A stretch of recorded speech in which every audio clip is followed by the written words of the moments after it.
Diuen que qui puja al Pirineu mai torna.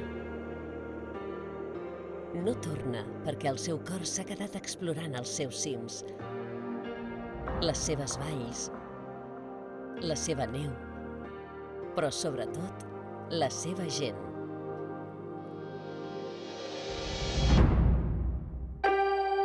Qui puja al Pirineu no torna a casa perquè les muntanyes s'han convertit en la seva llar.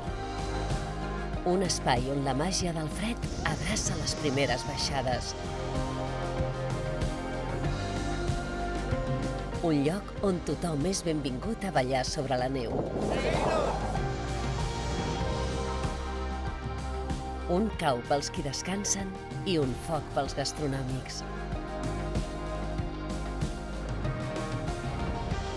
Una serralada que sempre acull a tothom. El Pirineu és casa els 365 dies de l'any pels qui sempre busquen aventures. Quina és la teva?